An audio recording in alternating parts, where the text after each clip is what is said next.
I don't know, like, she's out there. You're the Florida version of Sex in the City, JB. That's when I'm smoking my cigars. Don't be an asshole today.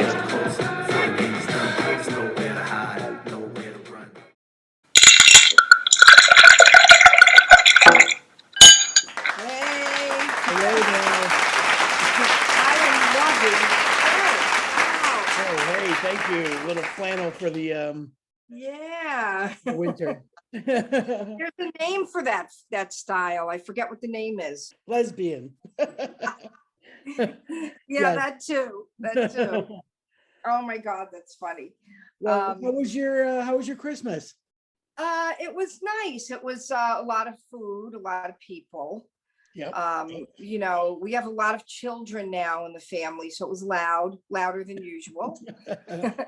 How was your Christmas with mom and dad? It was great. It was so fun having them here. We dropped them off this morning, so they're on their way back to you. Wow, that went so quickly. It seemed Yeah, like forever that they were coming. And I know. We had a good time. You know, we were trying to be as safe as possible, so we didn't really do much. So I cooked my ass off. I saw, wow, Yeah. you were putting your pictures on Instagram of all the food. Oh my good Lord. But we drank a lot. I managed to find the Jameson orange. Yeah. Oh, nice. Oh, Nice. it is so good. So I have Jameson and ginger with a wedge of orange in there with it. It's so Wow. Is that like a Grand Marnier type of a taste, the Jameson orange? it's very orangey. I wasn't expecting it to be that orange, but it's nice because it's like a sweet orange, you know, Yeah, with yeah. the whiskey. And then I just have, regular ginger ale with it. Oh, nice. And just cut up some extra orange and put it in for a nice look. That looks beautiful against the black and white ensemble you're wearing. I got it going on today. You do. I got them up to the airport, and I think Hazel was worried that I was going to be sad. So yesterday we were feasting on this massive Italian feast that we had ordered and picked up. And I said to Hazel, my mom and I watched this documentary on George Michael yesterday because this is the 5th anniversary of his death. Oh. And they were showing his home, the one he died in Goring, in the village of Goring. I said, and it just looks amazing. Like, can we go there someday? And she was like, yeah. So after we dropped my parents off, she was like, how you doing? I'm like, okay. She was like, okay, so here's a question. We're halfway to Goring. Do you want to go the rest of the way and see George Michael's house? And I was like, yes. So we went there today, and I took all these pictures and everything. And it was just, it was just what I needed to stay not crying. Yeah. Yeah. Snapped you out of it a little bit. Yeah. So I just, came home, took a long hot shower, got the house back in order. Oh, right. You had to get those world germs off. I had to get the road germs off. Car journeys are a thing, we got to have McDonald's and snacks. But yeah, it was, I was just a nervous wreck. I don't know why about them getting on the plane. There's so much testing involved. They had to take an antigen test yesterday in order to the fit to fly test and 3-hour results and make sure everything was on their phone. And it was hard. So so checking my flight tracker. So they're somewhere over the Atlantic right now. They're coming back. They landed like, I don't know, probably about 2, maybe 3 more hours.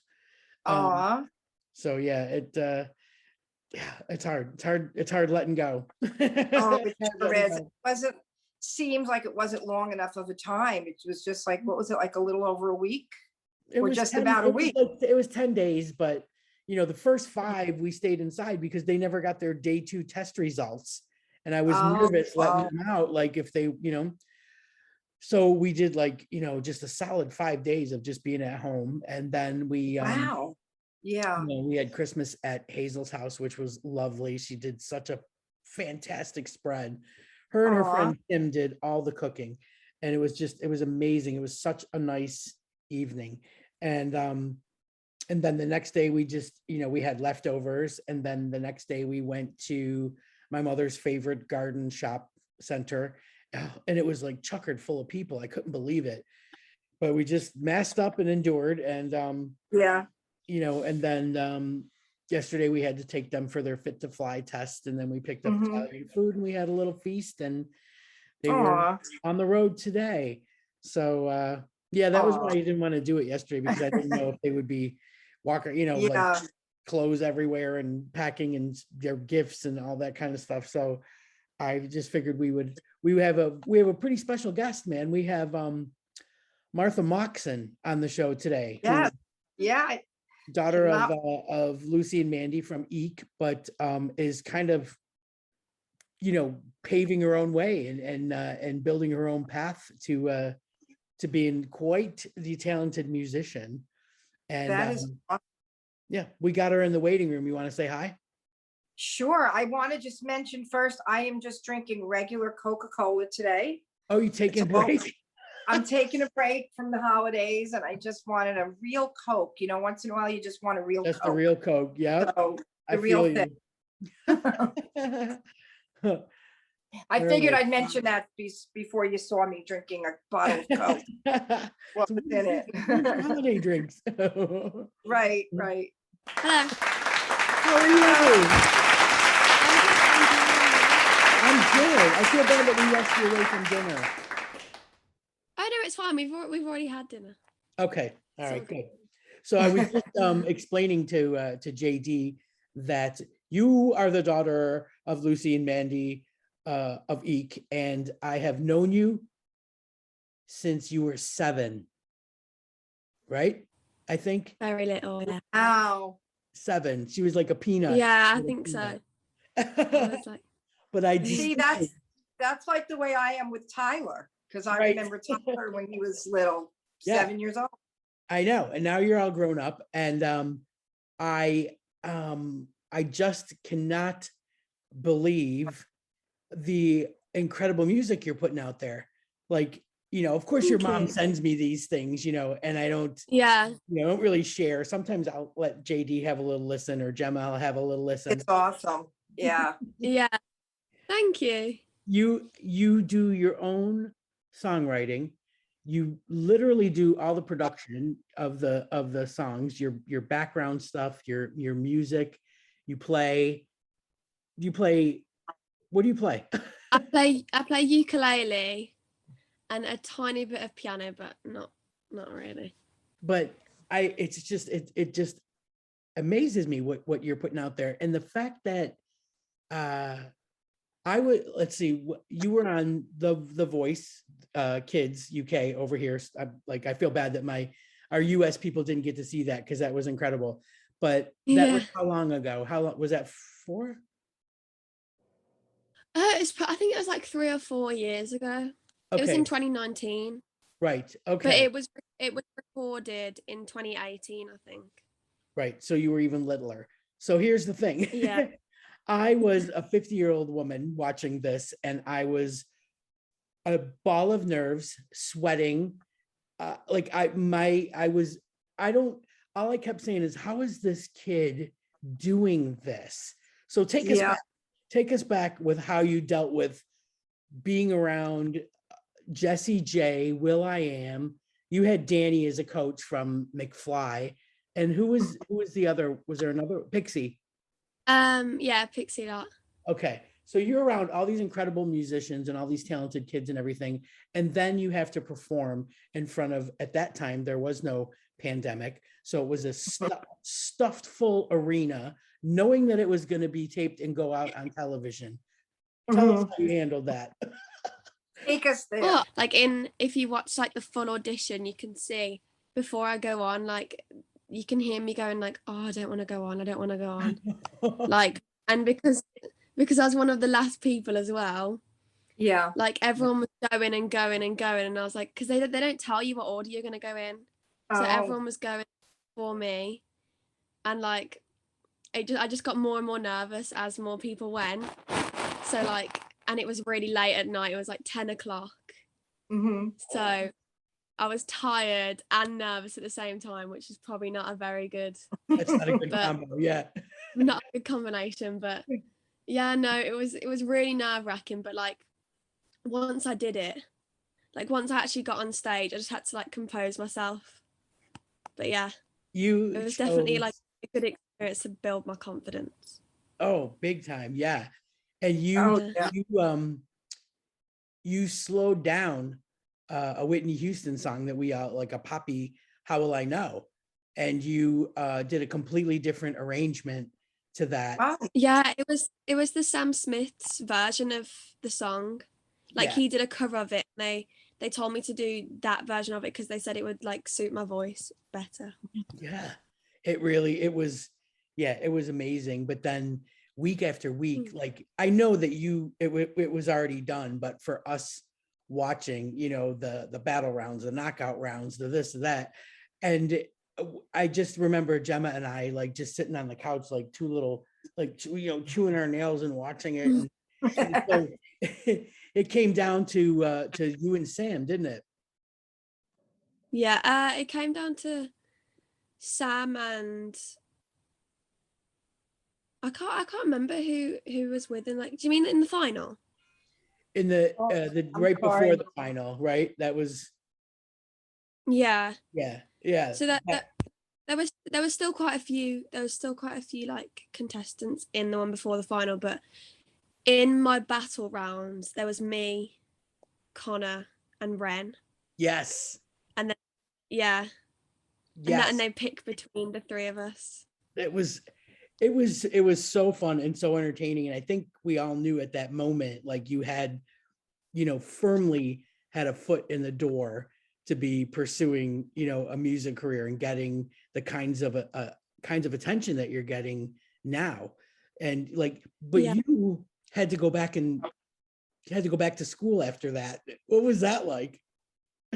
Yeah, no, it was weird because people were coming up to me and they were like posting before I went back to school, because obviously it was aired on the weekend. Yeah. Like people were posting pictures of me on the show and putting like congratulations and everything, and my phone literally was like ding ding ding ding ding ding ding. Like I had so many messages. Like on Instagram, I had loads of new followers, loads of new like Snapchat like requests and everything. But no, it was really fun. Like because like I just kept on getting like more and more notifications. They just didn't stop, and I was so like overwhelming. But and then when I went back to school, like people were coming up to me like, oh my gosh, you were so good, like I saw you on the show, like my parents were watching you. And because I was the last as well, they were like, we watched the whole thing and you were right at the end. And I was like, I'm sorry, I can't control it. So sorry, yeah, no, there was a bit of a buzz. There's a bit of a buzz on the first day back. And then like a week into going back, I was on the radio and the news. So I went on the radio in the morning and I came into school late and everyone was like, where have you? I was like, oh, I was just on the radio. And then I had to leave the lesson to go on the news. And I was like, oh, I'm going on the news now. I'll see you later. Real rock star experience. Yeah. Oh, fantastic. It was actually so good. That's so funny. So, when your moms were on the show, you came up, we talked about you a bit as well. And they said that you just came into music on your own. Like it wasn't like they forced this on you or influenced you to do this. This was something that you wanted to do all on your own and discovered your own talent.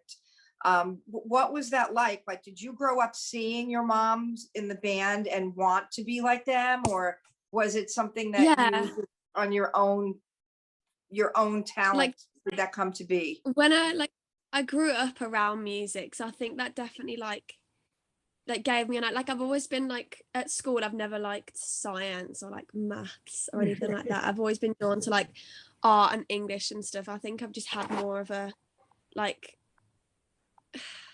don't know what the word is, but I've liked more like more creative side of school. Yeah. So like I think growing up around music helped me like get into it, because if I didn't grow up around music, I probably wouldn't have been so like, because I got my first ukulele when I was like 8 or like 7. So when I got that, I started playing songs, and then I got this little book and started writing lyrics to the songs that I was playing on my ukulele. Wow. So wow. Definitely, like, the ukulele definitely helped me like started writing songs. That was my first instrument too, believe it or not. My grandma. I feel like it was a lot of people's first instruments. I grew up in a family, and the reason I asked you is because I grew up in a family. We didn't have professional musicians in my family, but we were musical. So everyone played the piano. We all had to take piano lessons. We were 3 sisters. My other sisters played, but they didn't have that desire to be in front of people doing this. And, you know, I do think it's like, it's a combination of, if it's around you and it's in you, it has to be both. Because I've tried buying my nephews guitars and ukuleles, and they don't have an interest. So, you know, they want to strum on it and for someone. Musical. You can't just buy someone a piano and like play it. Right. Yes. Yeah. Right. But they wanted it, you know, they wanted it. I got them the little amp. I even got them a little electric guitar, but then it wasn't really there. Like, they like strumming and hearing the noise and the sound it made, but they just never, it has to be something you want, but it probably was really good to cultivate your talent, that you had that around you with your moms, hearing that, you know, hearing them play and watching them play and seeing what the business is like. That's got to be a whole other side of it too, to see the business part of music. Yeah, I feel as though even if I didn't grow up around music, I probably would have still been doing music now, because like growing up with music didn't change the fact that I don't like less creative subjects. Like, I've always liked, I've never liked maths. Do you know what I mean? Like the number side of things. Right. Like, I've always liked as well, like writing and stuff. So you're more growing artistic. up around music, it, but it didn't that wasn't the main, like, it didn't force me to do it. Right. Yeah. Right. I remember you sitting at my kitchen table and painting Gemma's nails, and the art that she put on and you were only like, I don't even know, 9 or 10 maybe, but I had so many nail accounts on Instagram. Oh my God. I loved it. But the detail and the painting and the patience was just, I was like, oh my God, I would pay, you know, like I would pay to have this done by a little Oriental woman on the high street, you know what I mean? And here she is sitting at the kitchen table, just doing it on a whim. It was like, oh man. Yeah, I always used to bring all of my nail polishes when I saw family friends. I'm like, Mom, can I bring my nail polishes, please? And I do everyone's nails. Yeah. But I think that's what they call left brain, right brain. You know, the right brain is the mathematical and the left brain is the artistic. I think that's what it is. But usually you're one or the other. You're leaning towards. Definitely have a creative brain, because I mean, I remember even like seeing on Facebook, you know, your moms would post like a video of you when you were just a tot, like playing the ukulele, you know, and it was just like, oh my God, like she's so little and she's playing this. It's incredible. I loved it. And you have now like played out, you know, a little bit, like you played at Alfest, and I just saw a video of you playing at the Birmingham at the the free what was that? It was the free Radio Hits Live. So we got an email from school saying that there was an opportunity and you had to send in 3 original songs, like 3 at least. So me and my friend Tegan from school stayed after and wrote a song and got it recorded in the studio at school. Like, I think having facilities at school as well, like the studio and like the music tech students that we're friends with, like it's so easy to get like really good recordings of songs. So we wrote a song after school, and then I used a couple of my own songs as well to send in. So like they headlined, like not headlined, they put me on the program as like just my name.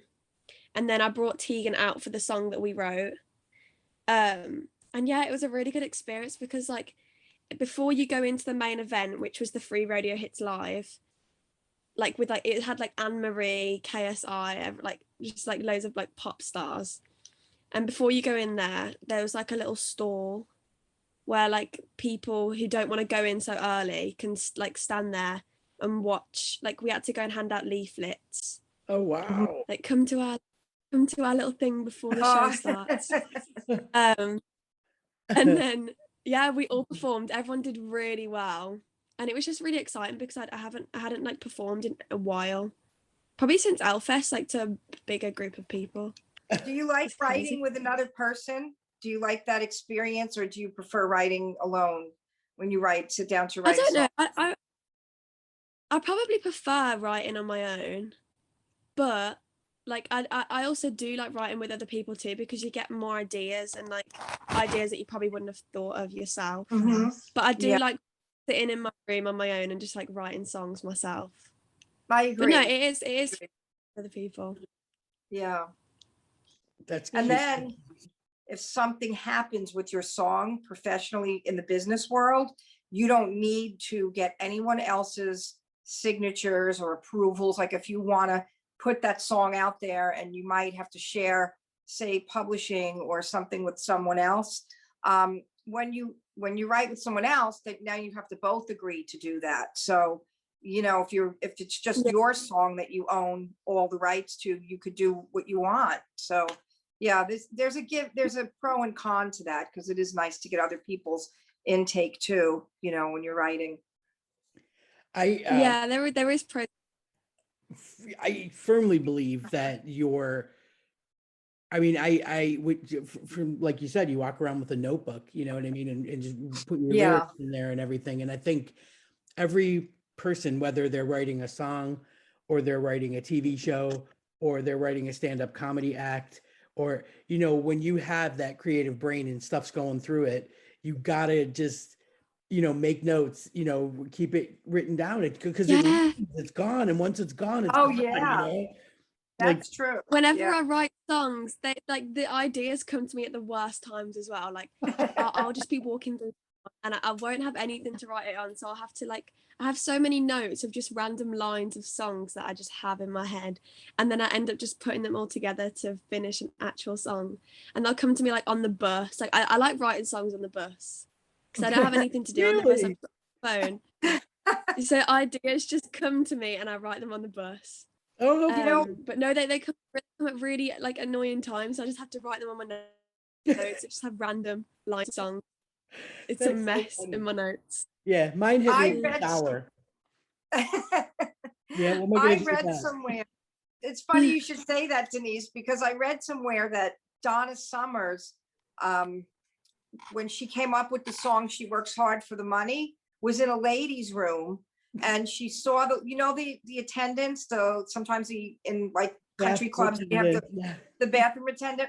And she got the idea for the song, and she wrote the first lyrics to that song were written on a paper towel, on one of those, the paper towels that you pull down from the thing. And they had them in, I forget, it was like some museum, like there was a museum where they had lyrics that were handwritten from like these famous people, these famous songwriters, and the things that they wrote on were just like funny, because like you say, Martha, you get the ideas at like the most random times and you don't have anything to write it on. So that paper towel was somewhere in a museum somewhere that she wrote the words down as they were coming to her in the ladies' room. That is so cool. Yeah, they do come at such random times. You just have to grab something that you have near you and just write it down, or else you'll forget it. Cocktail napkins, yeah, anything. It's the truth. It's just that kind of stuff is, I don't think an accountant or a mathematician, would understand that. It's like, that's just something that, we get. They would never get it. Exactly. So now your mom sent me over your song "Call Me," and we're gonna put it on the end of this podcast so people can hear it. Tell me a little bit about what you're doing at school, because you're learning not just, you're not just there learning to perform, you're literally learning music production, right? Yeah, it like we're learning. We have like different lessons. So, like on different days, we'll have one day where we do. It's called C7, the music industry, which is like computer work, and we have tests every day. And like it's like it does sound boring, but it's like learning about the industry and the different roles and how they all connect, and learning about like publishing and like management and stuff like that. So like even though it is work and it's like written work, it's like exciting work, and it's work that I'll need to know instead of like pie or like yeah, exactly anything to do with math. But yeah, and then we do lessons where like on the first week we had to do a solo performance, so we could all see like how it like what everyone sounded like, and we could get like a feel for everyone's voice and like what instruments they play. And we had lessons where he would give us a year, so it'd be like the 1970s or the 1980s, and we'd have to pick a song from that year and perform it in bands. And yeah, it's just like loads of exciting stuff, and we get opportunities all the time to record music. So my friend Sean, who's on music tech, he's a really good like producer, so whenever I have like new ideas, I'll like send them to him, and we can get them recorded in the studio, which is really exciting because you get to hear it on like the big speakers, and like see how it all works. I've missed school because of the holidays. I am missing school, which I've never said in my life. Oh my God. That's great. I'll tell you what, man, your moms will be happy to hear that. Right? Yeah. Every mother's like, they would be. Yeah. You know, they say if you have a job that you love, you never really work a day in your life. And it's the same thing when you start doing that from school going forward. Like you're excited to go to school. That's awesome. Yeah. How, you know, it doesn't feel like school. It doesn't feel like school. Yeah. That's it. You nailed it right on the head. It doesn't feel like school. Like you get to do all these great things and like having a recording studio there and learning the things that you're interested in, that are going to benefit you down the line. It's just, it's amazing. Right. I just feel like it's such the perfect course, you know, it's the perfect road for you to be on, you know, because like I tell JD, like this kid's gonna be like big. Like I just keep saying it. This kid's gonna be big, and you know that whatever work that you end up having to do, if it's in London, that me and Gemma have been designated your London mothers. She will get you. I hope you have. Yeah, I'm gonna need some help in London. I said to you, I told Lucy, JD, I told Lucy, I'll be in charge of cooking and laundry and you know, and paranoid texting, and then we got Gemma that is like, you just tell her where you need to go and she will figure out the tube, train, streets, buses, you know. She's like, she's got the whole, you know, she's glamour London girl, so she's so I think we have all the bases covered. So we're gonna tell us, before we go really quick, just tell us a little bit about your song Call Me. Like I said, we're going to put that on the end of the show so people can hear it. And then also, like, where can people go to hear some of your stuff, like official website, Instagram, TikTok? Like where you at, where you be, what's going on, where do people find you? Well, I should be releasing music soon. I haven't got any music out there yet, but I do have a Facebook page. I'm pretty sure it's called Martha Moxon Music. Yes, quite a bit of my music's on there. That my parents run that account. But yeah, I really should have music released maybe next year.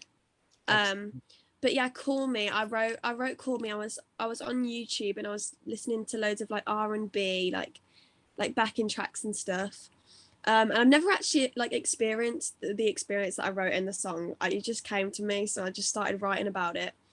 But yeah, I just wrote it in my room, like in like an hour or two, and then I asked Sean if he could record it for me, and I did it at school, and yeah, I was really proud of it. That's exciting. So good. It's so good. Yeah. So yeah, you know, whereas some people were, you know, and I'm not going to name names or anything, but some people were just sitting around eating snacks, drinking wine, there you were like making music during the pandemic. So I commend you for being productive during that. But whereas I just ate a lot of cheese and drank a lot, and that was pretty much how I spent it. Well, we started the podcast. I did eat a lot too. You're I forget that. You did. Everybody did, honestly. Yeah. But do you if somebody, because you're going to get this question, so I might as well prep you right now, but you're going to get this question a lot, like, how do you describe your sound? Good question. Probably like I listen to a lot of R&B artists. It's kind of like R&B pop, and my sound is like my voice is kind of like not husky, but it's a bit like got a little rasp. Yeah, raspy. Yeah, a raspy. Yeah, I think like my voice has changed a lot over the years as well. Like it never used to sound how it did today. But yeah, and I think it's still gonna develop and change as I get older. But yeah, it's like R&B pop, my kind of style of writing. Yeah, I think the thing I like about it is that it's not as chaotic as like a standard pop song. Like you don't feel that messiness that I find in pop music. There's like a smoothness to it, that's the part that I like. So I definitely agree with you. It does have like the R&B undertones, with maybe a poppy lyric, and that's perfect. It's a great blend. And I swear, I wish you all the best. I just noticed our time is dripping down here. I wish you all the best. And like I said, you have a spot here. And we will, we're Thank you so much to put your song at the end of this so people can catch it. And then they can just go to Martha Moxon Music on Facebook and start rooting around and digging around and be creepy stalkers. Cool. It was way cool. Great meeting you, Martha. Yeah. I'm so glad I had a chance. Thank you for having me on here. I'm super thrilled. I really enjoyed speaking to you. I know, I miss you. We're gonna have to. When this plague is over with, we're all gonna have to get together and have some good times for a change. Definitely. All right, kiddo. Definitely. Give your moms a hug from us. All right. I will. Okay. Take it easy. Thank you. Bye. Wow, what a great kid. How cute is she? Yeah, adorable. The talent is just it's so off the charts. Like this kid, like I said, from the time she was little, playing a little ukulele and like going to the launch party when Eek launched Love, Loss, and Bowling. I did from that pub, and she was just so little, and I just remember her being there and doing a little interview with her and her friend, and it was like so cute. And you always know, you can kind of spot it. When a kid's got talent and they're totally passionate about it. And like the year before Elfest had to take a break, she sang on the acoustic stage, and that's one of the things I will say about Elfest is that I met a lot of talented kids. There was one of Mandy's students, Annie Briggs, is an incredible musician. I mean, she's one of the people that I really want to have on, but I met her when she was like 11, and to see her grow and see these kids like just embrace their talent and nurture it. And, you just have all the hopes in the world, for them to go on and do big, big things.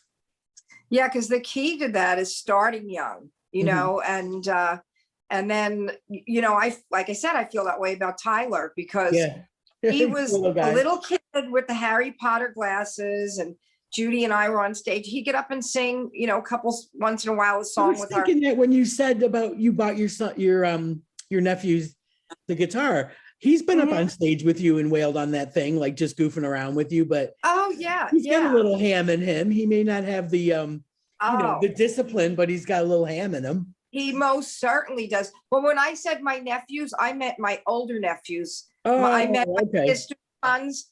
And then, Joni's Jack. Oh my gosh. He's just like, he doesn't play yet, but he's got a rhythm that you can't teach anyone. You know, he's got a feel for the rhythm. Yeah, you just he's got the moves, man. I love when they video him dancing and stuff. Yep. And the fact that he's not nervous to get up on stage in front of people. I mean, right there, like I said, like for me as a grown ass woman, the nerves that I was feeling from Martha, you know, at that point, she was like 12, 13 or whatever. Yeah. Being on television, but being around like Jessie J and Pixie Lott and will.i.am and Danny from McFly and then, you know, performing the battle rounds and the knockout rounds and that kind of pressure on a kid that age, you know, like I'm thinking, I feel it and I'm sitting on the couch watching it. I can't imagine how they handle it. So if they've got, you know, the ability to get up on stage in front of people and do their thing, that's half the battle, you know? Oh yeah. And that's why having her moms in the business, having someone do that for you, you know, like me bringing Jack up and even Joni to a degree, I brought her up on stage. Yeah, exactly. But you know, it's funny because I remember being a little kid in the first grade, I was painfully shy. Like I just didn't want to I couldn't like go up and talk to a group of kids. I was just super shy. Yeah. But I walked into the lunchroom and our lunchroom doubled as the auditorium. Yeah. So I saw a microphone that the lunch ladies, like, you know, made their announcements when it was time to go back to class. Right. And when I saw the microphone, my mom's friend was the lunch lady. So I asked her if she'd let me sing. So here it is. I can't speak to the kids, but I got up on the stage and just started randomly singing at lunchtime. Well done, you. For everyone. And it was crazy that if it's in you, and I think I'm like that to a degree now too as an adult. Like I can sing in front of a room full of people, but I'm a little shy. Like if you bring me into a group of people that I'm new to. So well, that's why we do this. Exactly. I'm just flying solo with the Coke. That's okay. Today, that's all right. I'm enjoying a little. Yeah, you got to like take a little break after the holidays. I get that for sure. I'm not going to do it, but I get it. All right, my friend. It's been good catching up. Yeah. Glad we got to do this.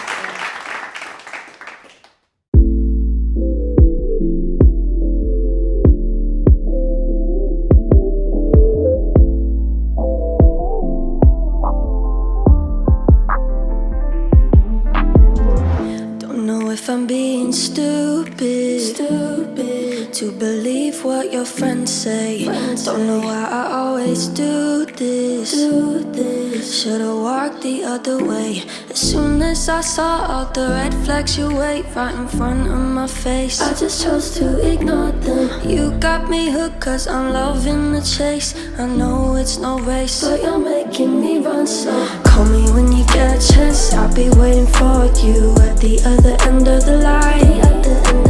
Call me when you get a chance, I'll be waiting for you. It don't even matter the time. It could be 4 in the morning, you're more important. I just hope it's tonight. Call me when you get a chance, I'll be waiting for you at the other end of the line. Can't you tell I'm feeling useless? Using me to get over her, but I keep making excuses as to why it doesn't hurt. Cause as soon as I saw all the red flags you waved right in front of my face, I just chose to ignore them. You got me hooked cause I'm loving the chase. I know it's no race, but you're making me run slow. Call me when you get a chance, I'll be waiting for you at the other end of the line. Call me when you get a chance, I'll be waiting for you. It don't even matter the time. It could be 4 in the morning, you're more important. I just hope it's tonight. Call me when you get a chance, I'll be waiting for you at the other end of the line.